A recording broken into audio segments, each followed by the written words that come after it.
Good morning, Bucknutters. You don't hear the song just yet because I wanted to address something before we get started. Those of you who have been on the site recently know we lost a longtime friend and contributor to the site, Gary Hastu, over the weekend. Gary fought a long and valiant battle with cancer. He was an unbelievable Buckeye fan, unbelievable asset to this site who has been here from the jump. Our serious condolences go out to Gary's family. He was a true Buckeye people. The site won't be the same without Gary. Our hearts are heavy.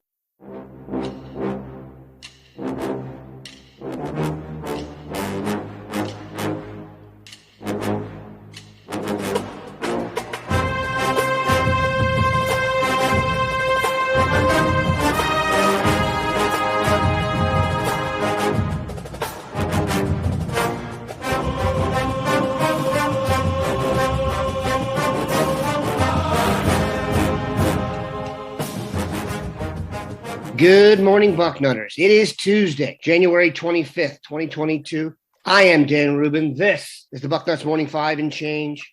If it's Tuesday, that can mean only one thing. Duane Long is here. His dogs are hopefully quiet. Duane, how goes it? Yeah, good luck with that. They're all wound up about something this morning. I think there's a rabbit in the yard, so you might hear from them, Buckeye Nation. I mentioned that because they were messing about during pregame. We will take care of it. First, Ohio State added a very familiar name to the fold, Dublin Kaufman, class of 2023 defensive lineman Will Smith Jr., son of the all-time great Buckeye, verbally committed to Ohio State. This was not much of a surprise. He had added a ton of offers, but I think we all felt like if Ohio State got in the mix, he'd pull the trigger. He did. Your thoughts on the addition of this name? The kid's just a football player. You know, he does not have the ideal measurables, the prototype size and everything, but he gets it done out there. And, you know, we have to look at our recent success with these guys who are not ideal sized. And he's still got time to grow, but the kid he's great with his hands. He's got that burst, that explosion. There's not a lot, you know, if he were bigger, he would be a national top 10 lineman. If I know your dad played in the league, I'm more likely to give you a shot. I think it's become very clear that there's some link between how good these guys' parents were and how they are. Will, I have total optimism that he'll blossom into a legitimate player. We've been told the comparison is Michael Bennett. I'll take it. Michael Bennett was a major contributor here, great guy, draft pick of the Jaguars. My hopes are high for Will Smith. I'm not sure he's going to be the show up and dominate type, but I'd be very surprised if Will Smith does not turn into a productive starter here by the time he leaves. Speaking of which, and speaking of in-state Ohio lineman, Luke Montgomery is a name we've all heard many times.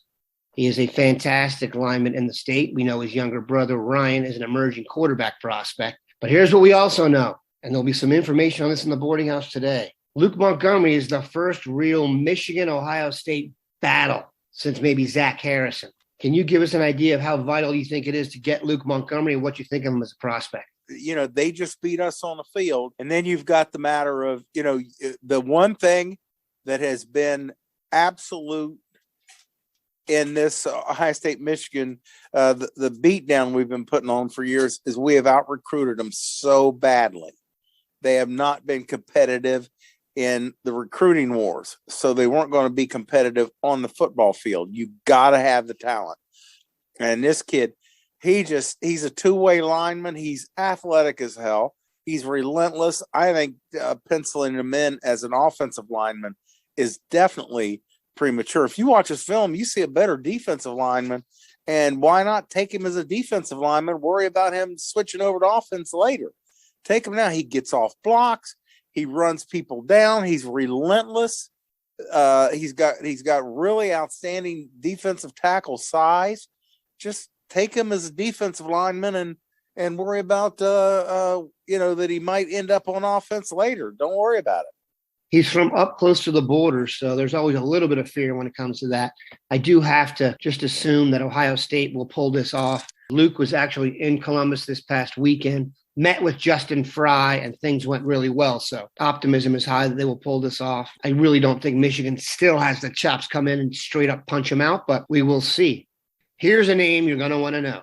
Speaking of in-state must-gets, if you have a day and you're an Ohioan, when you add, let's say, 5 Power 5 offers, you can assume the Buckeyes are going to need you, and they were there first. Malik, Hartford, class of 2023, defensive back out of Lakota West. You'll see him listed as an athlete. He's about a 6'3", pushing 200-pound safety, secondary menace at this point. He had offers from Notre Dame, Tennessee, and Michigan yesterday. Ohio State offered early in the week. But here's what's interesting. His first offer came from Cincinnati, which normally wouldn't be, I don't think, as much of a distraction or pull, but it's Kerry Combs, and that's a team that made the playoff, and it's his hometown team. Your thoughts on Malik Hartford and the idea that we may have to go through Kerry Combs to get him?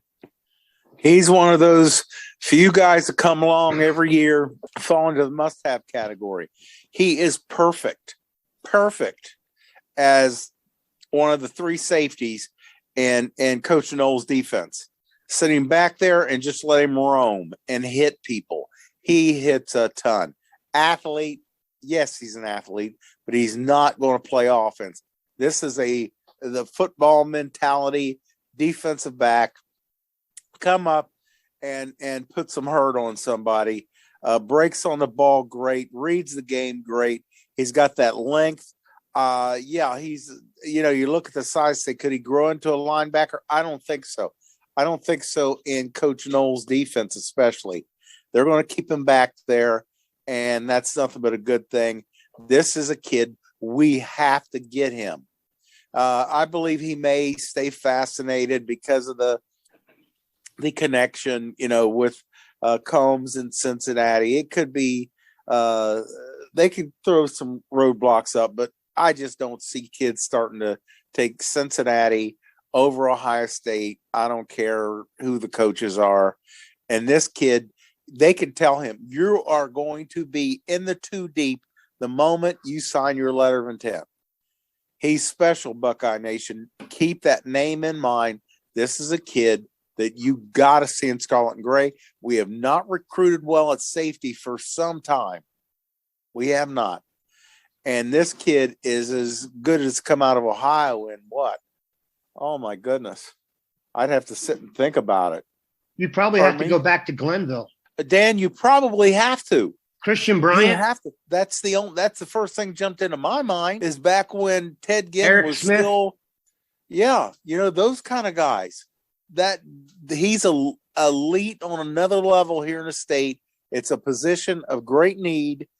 We got to get this kid. I think you can tell from Duane's passion there that Malik Hartford will be a common topic on this show. Let's hope we do a commitment story on him here soon. We're going to take a quick break, come back, talk a little more national recruiting. All right, we are back. For those of you that listened to Thursday's show with Steve Wolfong, I can tell you right now, topic number 1 will be the commitment of Jackson Arnold from Denton Guyer in Texas to Oklahoma. He was Ohio State's number 1 quarterback on the board, and as of right now, it doesn't look like he'll be entering the fold, but I digress. One guy Ohio State, you can tell, really, really wants is defensive back A.J. Harris. Now, speaking of Kerry Combs, he was all over the recruitment and really had developed a great relationship with A.J. during his time when Combs was still here. Combs has done the same at Cincinnati, if you feel a theme occurring here. The new staff Ohio State has all been down there. Tim Walton was just down there and will be back. You've seen A.J. Harris. Do you think he's worth all the trouble? Oh, yeah. Guy's worth a scholarship just to return kicks. He's really you want to talk about athlete. He's big. He's 6'1" or so, and he's got the speed that you just don't expect out of a guy that size. Watch him in the open field. Like I said, just watch him return kicks. Yeah, this I can see where all the fuss is. This is getting back to more getting elite cornerbacks in here. And he is a corner. He's not going to be a safety. He's going to be a corner. Did it a couple of years ago with Ja'Kalen Johnson and Jordan Hancock. And And Burke, we brought a really outstanding group in 2 years ago, and this is a continuation of that. Gotta keep them. We're losing them quickly. We developed defensive backs. We sent them to the show. Well, then you got to replace them, and we didn't there for a few years, and we saw it. A couple of back-to-back years where our defensive backfield was like, what the heck? So yeah, this kid is really outstanding. Like I said, just to return kicks, he would be worth it. Yeah, I think you can see that, next year, if you look at the talent on the defense, they've rebuilt the defensive line. But I think as we all watched the playoff and saw the teams that advanced, we just weren't athletic or fast or strong enough from about the bullet position up through safety. Getting guys like this in the secondary will get them a long way towards getting back in the mix and then being able to compete. Because I think we all saw in the playoffs that might have been good. We weren't there. We appreciate Duane stopping by. Have a good one, Bucknutters.